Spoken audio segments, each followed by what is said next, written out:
Diante de uma pandemia, a harmonia entre os três poderes da República se faz essencial. Para falar sobre esse assunto, eu converso com o ministro João Otávio de Noronha, presidente do Superior Tribunal de Justiça. O Estúdio News começa agora.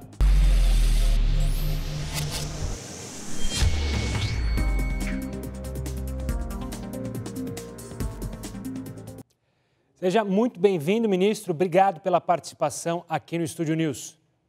Prazer é nosso estar com vocês da Record. Ministro, durante essa pandemia, os três poderes, executivo, legislativo e judiciário, têm enfrentado o desafio de equilibrar saúde da população, bem-estar coletivo, recuperação econômica. Como o senhor analisa as ações do STJ até o momento e quais são os maiores desafios do Superior Tribunal de Justiça nesse cenário? O maior desafio do STJ é continuar funcionando e funcionando bem, continuar a zelar pela proteção do ordenamento jurídico. O STJ veio fazer isso com muita eficiência. Nós conseguimos manter o tribunal funcionando com ganho de produtividade, fazendo sessões por videoconferência, julgando liminares, recursos, medidas cautelares, todas aquelas que eram urgentes e diziam respeito com a pandemia. O número de suspensão de segurança, o número de cautelares relativo a essa pandemia começaram a crescer e o tribunal tem enfrentado em bom tempo todas essas questões. Ministro, falando sobre a judicialização da pandemia, afinal a Justiça tem participado ativamente na suspensão de decretos de prefeitos e governadores, em alguns casos até determinado o lockdown, que é o fechamento das cidades. Como o senhor enxerga essa judicialização? Faz parte do jogo democrático ou há alguns excessos de alguns juízes? Não, eu acho que o jogo democrático pressupõe harmonia entre os poderes e para que haja harmonia é preciso que cada um dos poderes respeite a atribuição de outro. Não é a tarefa da Justiça determinar o que pode abrir, o que deve ser fechado, isso é tarefa da administração. Eu tenho dito, o judiciário não tem que dizer para o executivo o que ele precisa fazer e nem o executivo e nem o legislativo tem que dizer ao judiciário como ele deve julgar. Me parece que a questão de que se abre, se fecha, é uma questão da área administrativa, com seus estudos técnicos e que o judiciário deve respeitar. Ministro, ainda nessa linha da judicialização, mas olhando para o aspecto empresarial, algumas decisões têm causado temor em alguns empresários. Eu posso citar como exemplo a proibição do corte de serviços de telecomunicação, que depois foi revista, interferência excessiva em algumas relações contratuais. Aliado a isso, a gente tem uma tendência do aumento no número de pedidos de recuperação judicial devido à pandemia. Como você analisa, então, o papel dos juízes em meio a essa crise financeira causada pelo vírus? Observa, a pandemia, ela cria um estado de força maior, o caso fortuito. Então, isso já é uma outra questão. Nas relações contratuais, a força maior, o caso fortuito, tem influência. Às vezes faz cessar contrato, às vezes suspende contrato, às vezes importa a resolução de contrato. Isso tem que ser feito caso a caso. Esse tipo de interferência vem porque tem previsão na lei. O Código Civil prevê a possibilidade de revisão de contrato naquelas hipóteses de imprevisibilidade e inevitabilidade. E aqui nós estamos diante de uma situação. Mas isso não quer dizer que o judiciário tem que sair por aí dando decisões precipitadas. Tudo isso depende de caso a caso, de discussão contratual, de demonstração dos pressupostos necessários para obter uma revisão ou para obter uma suspensão, ou às vezes até para obter a resolução do contrato. O que não pode é precipitação. Você dá uma liminar suspendendo todo mundo de pagar a luz, a energia elétrica, outro de cumprir as suas obrigações. Isso não tem cabimento, isso não é tarefa do judiciário, que se importaria em legislar. O judiciário julga caso a caso, a questão que é levada à sua apreciação no caso concreto. Esse é o papel do judiciário. O senhor até mencionou em uma outra entrevista que a Covid-19 não pode ser motivo para as relações contratuais serem ignoradas. É mais ou menos nessa linha, ou seja, caso a caso tem que ser analisado, o juiz tem que ter a consciência de fato, ter o nexo casual entre os problemas econômicos causados pela Covid-19 ou problemas econômicos que não têm a ver com a Covid-19? Exato. Observe bem, há valores jurídicos que não se conquistam facilmente e que têm importância na convivência social, têm importância no nível de investimento que se faz no país ou dentro dentro do próprio país. Observe bem, a segurança jurídica ela decorre da previsibilidade do cumprimento da ordem jurídica. Se sairmos por aí desrespeitando as normas, as leis, inventando decisões, inventando motivos para descumprir o contrato, nós abalamos a crença na ordem jurídica. Isso só tem uma consequência muito ruim para o povo brasileiro, que é o afastamento ou o espanto de investidores. Um país que está em desenvolvimento, um país que precisa de investimento, tanto investimento interno como investimento externo, ele precisa ser previsível. A ordem jurídica precisa ser respeitada e todo mundo que aqui aporta capitais tem que trabalhar, tem que aplicar com a expectativa de que vai ter o seu retorno na forma convencionada. Ministro, agora eu quero tocar num assunto delicado também, que são as notícias falsas. Ao longo da pandemia, elas têm sido uma das maiores vilãs para médicos e para a saúde pública. Qual que é o papel da justiça no combate à fake news? A desinformação, de fato, ameaça a democracia? A desinformação, o decorrente, sobretudo, da falsa informação, ela é uma ameaça constante à democracia e à ordem jurídica. Lembra que os fatos devem ser reais e não, principalmente no direito, onde a gente leva em conta os fatos e não a versão dos fatos. Por isso é muito importante o combate à fake news. Essa onda de inverdade, de mentira, que maltrata o interesse público, que maltrata a dignidade e a honra das pessoas, deve ser fortemente combatida, até em atenção o princípio da dignidade humana agasalhado na Constituição Federal. Ministro, eu não posso falar em fake news e também não pedir a sua análise até aqui sobre o inquérito das fake news no Supremo Tribunal Federal. Foi alvo de muitas contestações por parte de alguns juristas. Qual que é a sua análise sobre o inquérito até agora? Eu acho que essa questão já está prejudicada. O Supremo já definiu, e quase que por unanimidade, vencido apenas o ministro Marco Aurélio. Qualquer discussão é estéril, sem razão de ser. O Supremo decidiu, tem competência constitucional para decidir, e a questão agora está decidida. Está definida. O inquérito está aberto, está legitimado e vai prosseguir na apuração. Talvez a razão desse inquérito seja que os instrumentos normais da Polícia Federal não foram suficientes para averiguar e apurar nada no que tocante à ameaça à justiça. Esse inquérito está possibilitando trazer à tona a verdade, trazer à tona os culpados, trazendo à tona aquelas pessoas que estão praticando esse ato ilícito. Ministro, ainda nessa linha, eu queria saber a sua opinião. Claro que no Congresso se debate muito a questão das fake news, mas na minha visão, e acho que na visão de muitos, há uma preocupação. Quem pode decidir o que é fake news e o que é liberdade das pessoas terem opinião? Isso é uma preocupação que deve estar na cabeça não só dos legisladores, mas também do Poder Judiciário? Olha, o Judiciário não formula a lei, ele interpreta. Pela Constituição, cabe ao Supremo interpretar a ordem jurídica constitucional. Cabe ao Supremo interpretar a Constituição, o STJ, a lei federal. Quer dizer, dessa interpretação que vai sair o conceito de notícia falsa. Dessa interpretação é que vai se definir o que é fake news e o que é liberdade de expressão. Mas eu não tenho dúvida de que não teremos uma área de sombra nessas duas situações. As situações são bem claras para mim, eu não vejo problema. Não é porque se fez uma crítica ao Supremo que isso será considerado fake news. Fake news é mentira.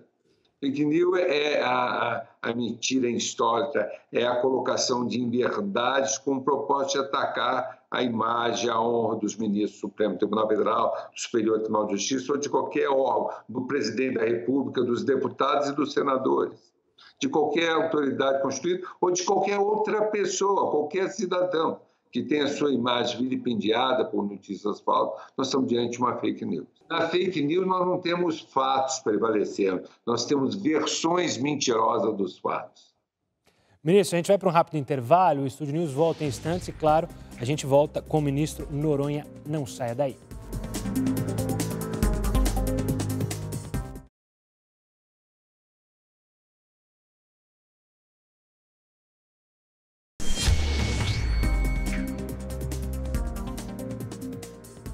O Estúdio News está de volta. Hoje eu converso com o ministro João Otávio de Noronha, presidente do Superior Tribunal de Justiça. Ministro, a gente terminou o último bloco falando sobre fake news e, claro, isso tem deixado o clima um pouco tenso, digamos assim, em Brasília. Hoje há cenário possível para qualquer tipo de ruptura institucional no Brasil, analisando o contexto de manifestações, de posições contrárias ou a favor ao presidente, também a fala sobre militares. Como você enxerga esse momento do país? Olha, eu enxergo um momento, ao mesmo tempo, delicado por alguns desdobramentos, mas de outro lado, tranquilo. O Brasil vive um esplendor democrático, a justiça tem decidido com total liberdade, o executivo atua com total liberdade dentro da sua competência, o legislativo está legislando com soberania. Então, nós não temos, eu não vejo, com toda sinceridade, uma ameaça ao sistema democrático brasileiro por essa ou aquela opinião do presidente, ou do presidente da Câmara, do presidente, ou dos ministros do Supremo. Eu acho que há um certo exagero, um carregamento nas tensões. Os poderes são harmônicos, precisam respeitar entre si, e tem momentos de tensões. As tensões são momentos que ocorrem em toda a democracia e que se resolve com a aplicação da Constituição e resolve, às vezes, pelo próprio Supremo, que interpreta, por último, a Constituição. Portanto, eu não sinto que nós estejamos a correr um risco na nossa democracia. Nós estamos tendo desavenças pontuais que se superam pelos caminhos normais traçados na própria Constituição e, sobretudo, por decisões prudentes do Judiciário. Ministro, eu queria tocar num ponto que também gera muita polêmica, que tem relação entre os três poderes, em especial dois, o Executivo e o Judiciário. O presidente Jair Bolsonaro terá direito a fazer duas indicações, ao STF na sua gestão, uma ao Superior Tribunal de Justiça esse ano, se não me engano, me corrija se eu estiver errado. E eu queria saber a sua avaliação sobre esse assunto. É necessário uma reforma no modo de escolha dos ministros dos tribunais superiores? Ou isso é desnecessário? Também é uma discussão que não faz sentido? Não faz o menor sentido. Olha, nos Estados Unidos, quem escolhe os membros da Suprema Corte é o presidente da República, que são submetidos ao Senado, tal qual ocorre no Brasil. Assim na França, assim na maioria dos países. Cabe ao presidente da República escolher os membros. Nos demais tribunais superiores, no STJ, no TST, há um filtro que precede a escolha do presidente. O Superior Tribunal de Justiça faz uma lista tríplice, encaminha ao presidente. Assim também é no TST. Então, o presidente não tem nem poder de nomear fora dessa lista tríplice. Há um filtro, quer dizer, há um controle prévio. Isso faz parte da democracia. Tudo que está previsto na Constituição é democrático. A Constituição é democrática. A Constituição reimplantou a ordem democrática no Brasil em 1988.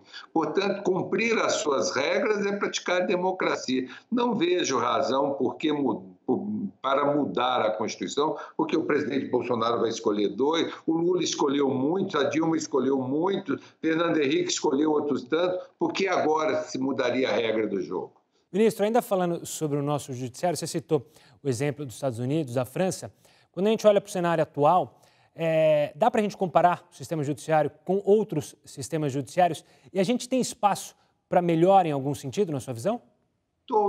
Espaço para melhora sempre há em todos os sistemas. Você não quer, como você diz, não dá para comparar com os países estrangeiros, dá. A nossa justiça é muito mais transparente, muito mais democrática. Aqui você decide publicamente, nos Estados Unidos não. Tem um debate, depois as decisões são sigilosas, é em Câmara Secreta, assim é na França, assim na Itália. Pouquíssimos países cujas decisões são debatidas publicamente, mais que publicamente, transmitidas pela televisão. Existe transparência maior num judiciário como ele do que este?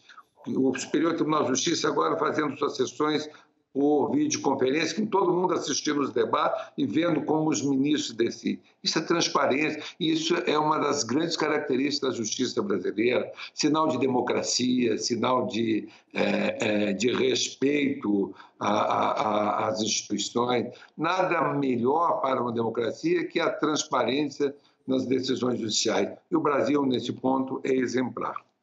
Há quem diga até mesmo, ministro, que hoje é mais fácil falar os 11 integrantes do Supremo do que os 11 integrantes ali da equipe do técnico Tite na seleção brasileira. Ainda falando sobre a análise do judiciário, muito se teme dos juízes, pelo menos com os quais eu pude conversar, uma avalanche de ações judiciais por causa da pandemia. O quanto que a conciliação poderia ajudar? Porque cada processo que é aberto na primeira instância pode ir parar nos tribunais superiores, e, ou seja, uma fila enorme de processos atrapalhando, claro, o funcionamento de todas as cortes. Eu acho que o Brasil ele precisa passar por uma mudança cultural e comportamental em matéria de justiça. Primeiro, não é razoável que um país tenha um índice tão alto de judicialização como o do Brasil. Nós temos um processo para cada 2 habitantes. Isso não é normal, isso não ocorre no mundo. Mas, ainda que assim seja, de fato nós precisamos entender que nós não podemos ter um judiciário enorme. Nós não podemos multiplicar por 2, 3, 4 o judiciário, até porque não temos dinheiro para isso no orçamento. Então, nós temos que buscar soluções alternativas de conflito, soluções alternativas ao Poder Judiciário. E essas soluções alternativas de composição de conflito, nós temos a arbitragem, a mediação e a conciliação. Eu acredito que, neste momento, nós precisamos aprender a conviver com a mediação. Nos demais países, sobretudo nos países saxônicos, na Europa, a mediação tem sido um instrumento muito eficaz de composição. Evita que o processo adentre no sistema do judiciário, evita que as decisões demorem e traz mais, junto com a solução que as próprias partes acabam por chegar a um veredito, que as próprias partes conseguem se compor, chega a ser uma coisa que o judiciário nem sempre consegue obter, a pacificação das partes. Um bom acordo sempre leva a uma pacificação das partes. Por isso, é um momento de investir muito, de formar mediadores, de incentivar a mediação como meio de solução de conflitos, para que a gente não continue com a justiça tão congestionada quanto é a justiça brasileira. Ministro, o senhor falou nessa transformação cultural do judiciário. A gente tem visto até mediação via WhatsApp por causa da pandemia. Você acredita que essa transformação cultural vai ser acelerada justamente por causa da pandemia? Olha, assim como as guerras trazem desenvolvimentos, bem, o nosso sistema de internet é um sistema desenvolvido para comunicação militar. Assim como as guerras trouxeram desenvolvimento tecnológico, as pandemias também vão trazer, e estão trazendo, não só no campo da medicina, mas ela criou uma revolução. Quem diria, há um ano atrás, o Superior Tribunal de Justiça, o Supremo Tribunal Federal, estaria fazendo sessão por videoconferência? Quem diria que nós estaríamos proferindo decisões num ambiente virtual? Ninguém. Ou seja, e por que isso foi possível e está sendo possível? Porque nós tivemos uma série de desenvolvimento de software que está nos permitindo reunir. Nós temos um software no STJ, um software no Supremo, que permite você fazer o julgamento por videoconferência, que tem a mesma sensação, o mesmo efeito no julgamento presencial físico. Ou seja, a tecnologia propiciou-nos a julgar, a avançar, a não deixar a justiça paralisar nessa crise, nessa pandemia. Poderemos dizer que a tecnologia é o grande aprendizado que o sistema judiciário pode tirar desse período? Seria injusto se dissesse isso. Os tribunais vêm trabalhando e investindo em informática há muito tempo. Tem 15 anos que o STJ faz julgamento eletrônico. A justiça do Brasil é a mais informatizada do mundo. A mais informatizada do mundo. No Brasil, nós julgamos hoje praticamente quase todo o país, os processos são eletrônicos, os julgamentos são virtuais, o que não é a realidade na Europa. Aliás, vários países da Europa já mandaram pessoas aqui ou técnicos para ver como funciona, que o Brasil se tornou um exemplo nesse uso da tecnologia, sobretudo da tecnologia da computação. Ministro, a sua gestão como presidente do Superior Tribunal de Justiça vai terminar agora em agosto. Eu queria que você fizesse uma análise de como você gostaria de ser lembrado por esse período à frente do STJ. Apenas como o ministro cumpriu o seu dever, que investiu em tecnologia, que permitiu, usando a tecnologia, que o número de funcionários não crescesse, pelo contrário, reduzimos em 200 funcionários, nós temos 200 em 2 anos, sem prejudicar a qualidade, pelo contrário, melhorando a qualidade da prestação de serviço, aceleramos julgamentos, reduzimos, não eu, mas todo o tribunal, todos os ministros, toda a equipe, reduzimos o número de estoques de processos a ser julgados, abrimos mais o tribunal em comunicação com a sociedade, fizemos uma série de eventos jurídicos dentro do tribunal, com a participação da Ordem, com a participação do Ministério Público, com a participação dos advogados em geral. Eu acredito que nós vamos deixar a presidência do tribunal com a missão cumprida, dentro do meu propósito. E aí, quando eu digo missão cumprida, nós investimos muito em tecnologia da informação e muito em inteligência artificial. Inteligência artificial é uma realidade dentro do Superior Tribunal de Justiça. E mais que isso, criamos uma escola, a ECORP, a Escola Corporativa para Treinamento dos Funcionários. Nós temos uma Infam que treina juízes, faltava uma escola para treinar os funcionários. A ECORP é uma realidade. Eles têm treinado os funcionários, celebrando convênios com a ONB e outras universidades, também para treinar os nossos funcionários. Em síntese, eu saio deixando um tribunal qualitativamente melhor na medida em que os nossos funcionários, nossa mão de obra tão importante, nosso material mais valioso, que é o material humano, eu deixo melhor qualificado, melhor preparado para enfrentar futuras crises, não só essa, como futuras crises que possam vir a abalar o sistema judiciário. Ministro, para fechar nossa conversa, eu queria saber a sua opinião. A gente ainda está passando por essa crise da pandemia, até que apareça uma vacina, a gente ainda vai ter que lidar com muitos problemas. Mas eu queria saber da sua análise. Você acredita que nós sairemos melhor do que entramos nessa crise da pandemia, não só no aspecto, claro, jurídico, mas como um olhar para toda a nossa sociedade? Eu acho que, neste momento, a primeira coisa, acho que o Brasil precisa acalmar um pouco. O Brasil precisa se unir, nós precisamos de união. Nós precisamos de união entre os 3 poderes, nós precisamos de união entre os cidadãos, nós precisamos respeitar a ordem jurídica, nós precisamos respeitar as recomendações médicas, as recomendações da OMC, nós precisamos respeitar, sobretudo, as recomendações das autoridades no sentido de cumprir os isolamentos quando determinados, não se expor à contaminação, para que a gente possa ter um país com pouco número de pessoas mortas e com um grande número de sobreviventes para reconstruir. Eu digo que agora o momento não será só de construir um país de futuro, mas reconstruir o país dentro de uma nova mentalidade. Agora não é hora de pensar só no combate ao coronavírus, é hora de pensar mais além, é hora de pensar nas medidas de saída da pandemia, o que vamos fazer com o Brasil, para onde vamos, para onde queremos ir e o que precisamos para crescer, para desenvolver, para dar emprego, para melhorar culturalmente a nossa juventude. Acho que esse é o momento de definirmos isso no Brasil. Ministro Noronha, quero agradecer demais a sua participação aqui no Estúdio News. Foi um prazer tê-lo aqui. O prazer é meu, um prazer estar com vocês no Estúdio News, um prazer enorme estar com o público da Record. Um fraternal abraço a todos vocês. Obrigado, ministro. O Estúdio News fica por aqui. Eu conversei com o ministro João Otávio de Noronha, presidente do Superior Tribunal de Justiça.